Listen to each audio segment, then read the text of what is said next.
To date, we have somewhat painfully established precise definitions of the statements that the limit of a sequence AN is L, and also for functions, stating that the limit as x tends to a of f of x is L. We then established some basic laws for limits, which made things a bit easier. But now consider the limit as n tends to infinity of the sine of n pi over 2 divided by log n. If we try to apply the law that says that the limit of a ratio is the ratio of the limits, what you get is, for the numerator, the limit as n tends to infinity of sine n pi over 2. And for the denominator, the limit as n tends to infinity of the natural log of n. The limit of the numerator doesn't exist, since the sine of n pi over 2 oscillates between -1, 0, and +1. The limit of the denominator does not exist as a real number, since log n grows without bound as n tends to infinity. And we describe this by writing that the limit is plus infinity. So we can't apply our limit law. Now, common sense tells us that if the denominator tends to plus infinity and the numerator is bounded above and below, then the ratio ought to go to 0. Can we set up a simple rule that makes this precise? Yes. And the rule is called the squeeze theorem. The squeeze theorem for sequences reads as follows. If the sequence AN is bounded above and below by two sequences which converge to a common limit, then AN converges to that limit. In a sense, it gets squeezed. In mathematical terms, given a sequence AN, suppose you can find two sequences Cn and Dn, such that the limit of Cn and the limit of Dn are both equal to L. Furthermore, suppose that these two sequences bracket the sequence AN, in the sense that Cn is less than or equal to An is less than or equal to Dn for all n, or at least for n large enough. Then the limit as n tends to infinity of An must also be L. The squeeze theorem for functions reads as follows. Given a function f of x, suppose we can find two functions, g of x and h of x, that bracket f, in the sense that f of x is greater than or equal to g of x and less than or equal to h of x, for x near the value a. And suppose furthermore that both g and h have limit L as x approaches a. Then the limit as x tends to a of f of x must be L. If we represent the sequential version of the squeeze theorem with a graph of all three sequences in the Cartesian plane, then the theorem is quite easy to grasp. For the function version, the picture looks like this. And again, the statement of the theorem is easily visualized. F of x is squeezed between g of x and h of x near the point A and has no choice but to approach the value L. That's why this theorem is often called the two police officers theorem, especially in Eastern Europe. The idea is that f of x, or the sequence AN, can be thought of as a drunk staggering around on the street. Along come two police officers, each of whom takes an elbow. If the two officers head for the jailhouse, guess where the drunk is going? Now let's look at some examples. We started this lecture with the limit problem, limit as n tends to infinity of the ratio of sine n pi over 2 to log n. Now we know that the sine of x lies between -1 and +1, so we can divide that inequality, or that pair of inequalities, by the positive number log n, and get that -1 over log n is less than or equal to our ratio that defines our sequence, and that in turn is less than or equal to 1 over log n. Since both 1 over log n and -1 over log n go to 0 as n tends to infinity, the squeeze theorem tells us that our limit is 0. Here's the picture for this particular example. In general, the squeeze theorem is useful when you have a limit involving sine or cosine. For example, if you're looking at the limit as x tends to 0 through positive values of cosine of x over log x, then this theorem is handy. Remember the graph of y equals log x, which shows that the limit as x tends to 0 through positive values of log x is minus infinity. So the limit of the reciprocal, 1 over log x, is 0. Now the cosine of x is between minus 1 and plus 1 for all x. So we can multiply this inequality by 1 over log x, keeping in mind that log x is negative near 0. So the inequalities flip. And you get minus 1 over log x is greater than or equal to cos x over log x, which in turn is greater than or equal to 1 over log x. The inequalities look wrong at first because the largest item starts with a minus sign, but keep in mind that log x is negative. And the important thing is that both minus 1 over log x and 1 over log x go to 0 as x goes to 0 through positive values. So the original function gets squeezed to 0 as x goes to 0 through positive values. There is a simple but very useful corollary to the squeeze theorem, namely, if the limit as n tends to infinity of the absolute value of an is 0, then the limit of the an's must be 0. This is because it is always true that the number an is bracketed between minus its absolute value and plus its absolute value. In fact, it's always equal to one or the other. Those two outside terms both have limit 0 by assumption, and therefore an gets squeezed to 0 as well. The same result applies to functions. If the limit as x tends to a of the absolute value of f of x is 0, then the limit as x tends to a of f of x is 0. Our final advanced limit theorem is considerably more powerful and also much more difficult to prove. It relates to the idea of an increasing or decreasing sequence or an increasing or decreasing function. Recall that a sequence an is monotone increasing if an plus 1 is bigger than or equal to an for all n, or at least for n large enough. A sequence is monotone decreasing if an plus 1 is less than or equal to an for all n. The sequence is strictly increasing if an plus 1 is strictly greater than an for all n, and it's strictly decreasing if an plus 1 is strictly less than an for all n. In the same way, a function f of x is said to be monotone increasing if a less than b implies f of a is less than or equal to f of b for any numbers a and b in its domain. In other words, as you move to the right on the x-axis, the values of f of x always increase or stay constant. A function f of x is monotone decreasing if a less than b implies f of b is smaller than f of a. So as you move to the right, the values either decrease or stay constant. A function f of x is strictly increasing if a less than b implies that f of b is bigger than f of a. In other words, the value must increase as you move to the right. The function cannot stay constant. A function f of x is strictly decreasing if a less than b implies f of b is smaller than f of a. In other words, the function is strictly going downhill and cannot stay constant. The theorem states as follows. If a sequence an is monotone or strictly increasing, then either the limit as n tends to infinity of an is plus infinity, i.e. the sequence increases without bound and it gets large and stays large, or it has a limit, that is, there is a real number, L, such that the limit of an is L. Thus, if you can show that an increasing sequence is bounded above, it follows that it must have a finite limit.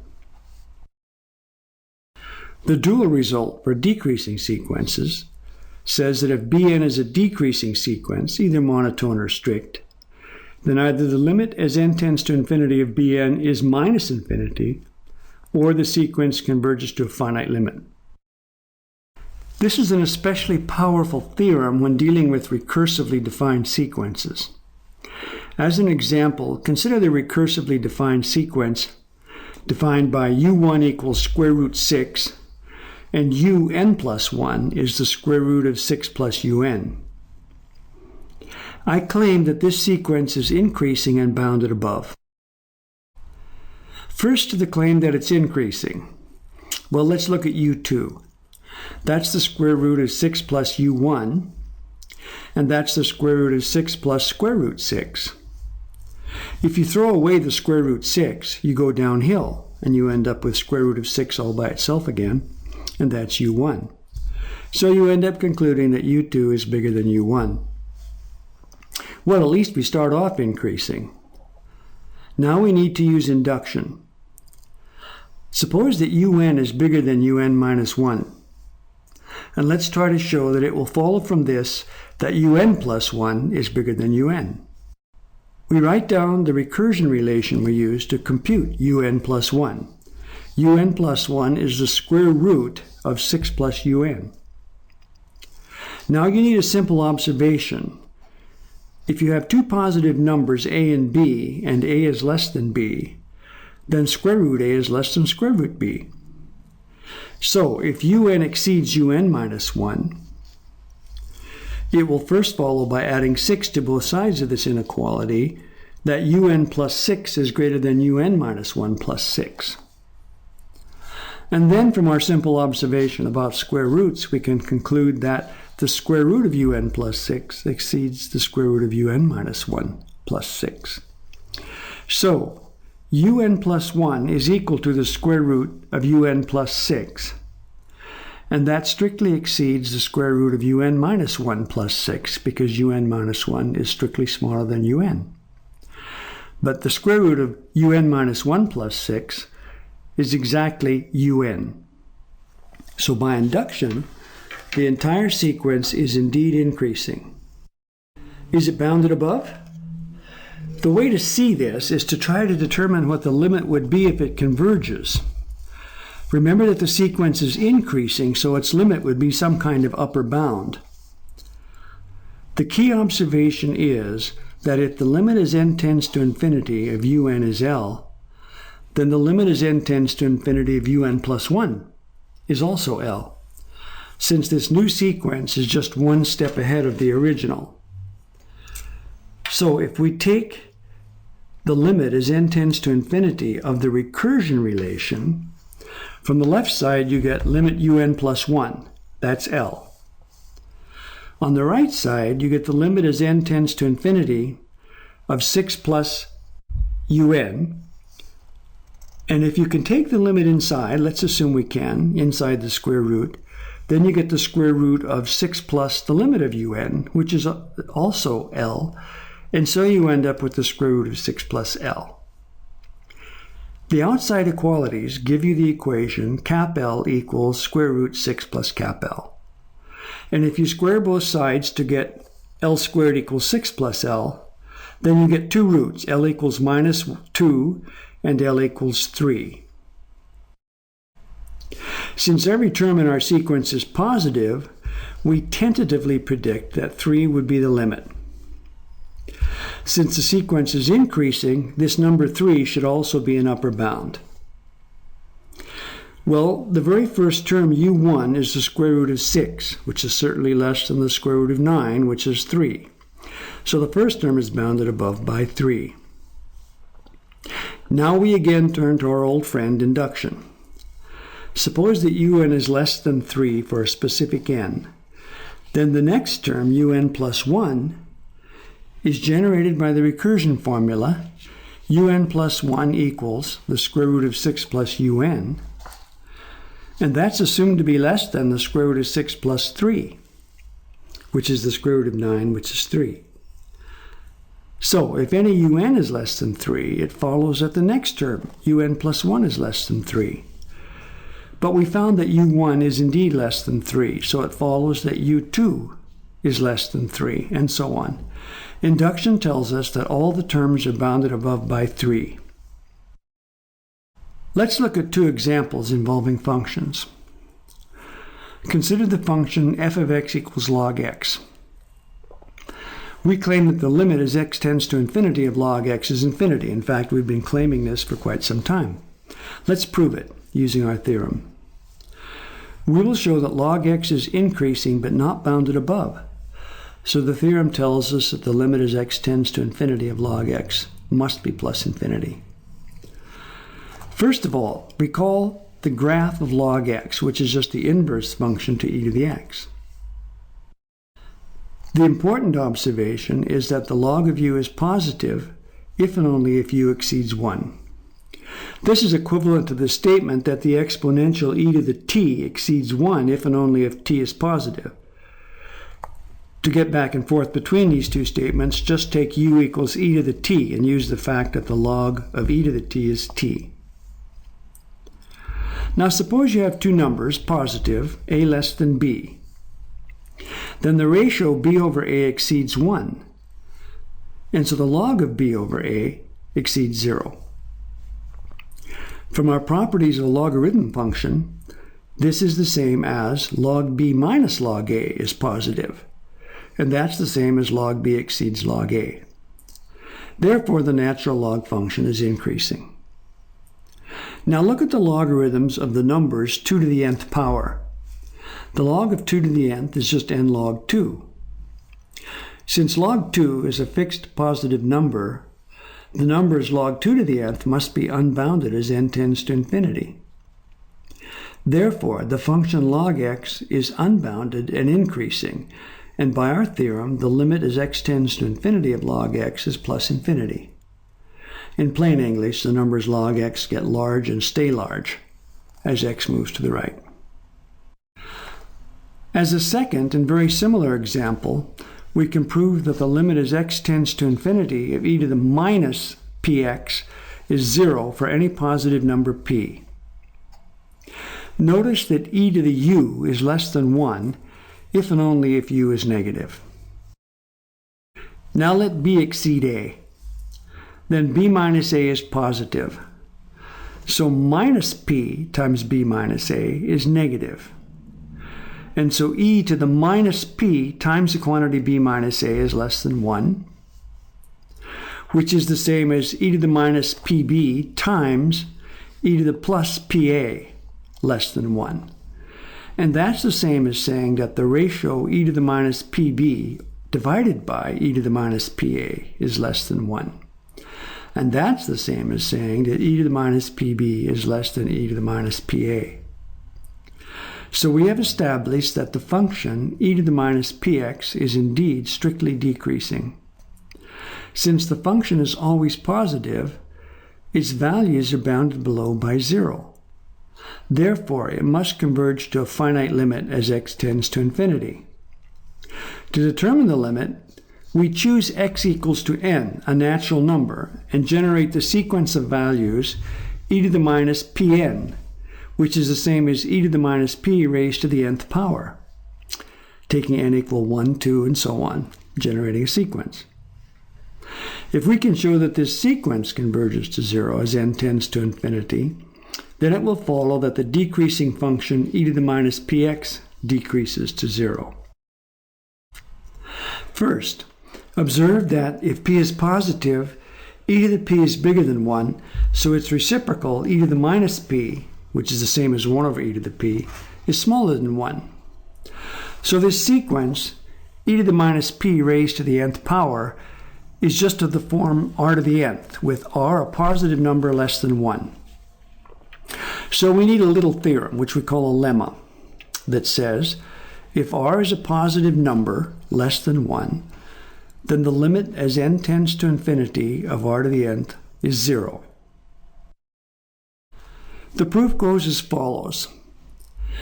If r is positive and less than 1, then you can write it as the reciprocal of a number s bigger than 1.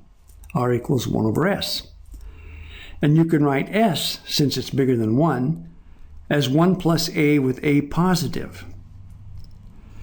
Now Bernoulli's inequality tells us that s to the nth power is the quantity 1 plus a raised to the nth power, and that's bigger than 1 plus na. So, r to the nth is positive. It's 1 over s raised to the nth.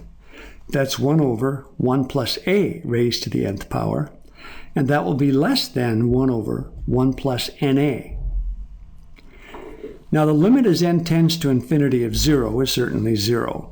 So the left hand of that above inequality has limit 0. We claim that the right side also has limit 0. And we write, the limit as n tends to infinity of 1 over 1 plus na, dividing top and bottom by n, becomes the limit of 1 over n in the numerator divided by 1 over n plus a. And that's equal to limit as n tends to infinity 1 over n is our numerator, divided by a sum of two limits. The limit as n tends to infinity of 1 over n, and the limit as n tends to infinity of a, the constant. So you end up, when you do these limits, with 0 over 0 plus a, and that's certainly 0. So we have r to the nth bracketed between the constant 0, which has limit 0, and the sequence 1 over 1 plus na, which we've just shown has limit 0. And therefore, the limit as n tends to infinity of r to the nth power is 0 for any positive r less than 1. You can actually extend this to cover the range r between minus 1 and 0. Since if r is in this interval, then its absolute value is positive and less than 1. So the limit of its absolute value to the nth power is equal to 0 by our lemma. And then by the corollary to the squeeze theorem, the limit of r to the nth will be 0. To finish, we need to briefly discuss the proof of this monotone convergence theorem.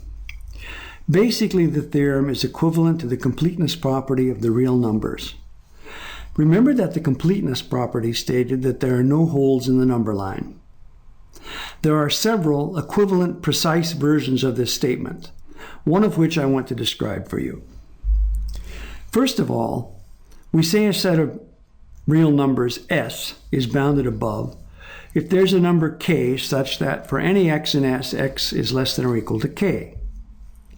In plain English, the number k is an upper bound for s if that number lies to the right of the entire set s on the number line. For example, if you take the set of numbers minus 6, 0, pi, and 100, then the number 200 is certainly an upper bound. So is the number 110. And there are lots of other upper bounds, infinitely many, in fact. Clearly, the tightest upper bound is 100. This tightest upper bound is called the least upper bound for the set S. The formal definition states L is a least upper bound for a set S if L is an upper bound, and there is no number smaller than L, which is an upper bound for S. For example, suppose S is the set of numbers x whose square is less than 2. Then a bit of thought will convince you this is just the same as the interval minus root 2 root 2, the open interval. Clearly, root 2 is the least upper bound. Notice that in this case, it's not in the set S. Also notice this. If we were working only with rational numbers, the set would not have a least upper bound because root 2 is not rational. That's because the rational numbers are not complete. The completeness axiom for the real numbers states, if S is any set of real numbers and if S is bounded above, then S has a least upper bound. It then follows that if you have an increasing, either monotone or strictly, sequence that is bounded above, it will converge to its least upper bound. The proof is not difficult. Let an be your sequence, increasing and bounded above. If L is the least upper bound of the set S consisting of the terms A1, A2, and so on of the sequence, then we claim that the limit as n tends to infinity of these numbers an is L. Draw a small interval about L. Notice that because the sequence is increasing, if it once enters that interval, it cannot get out, because it can't pass the upper bound L, and it can't decrease. If the limit of the sequence is not L, then there must be a small interval about L which the sequence never enters. Can you see from the sketch that in this case there are lots of numbers to the left of L which will be upper bounds for the sequence? But L was the least upper bound, so this is not possible. Therefore, the sequence eventually enters and stays in any small interval about L, which is the same thing as saying that the limit of the sequence is L.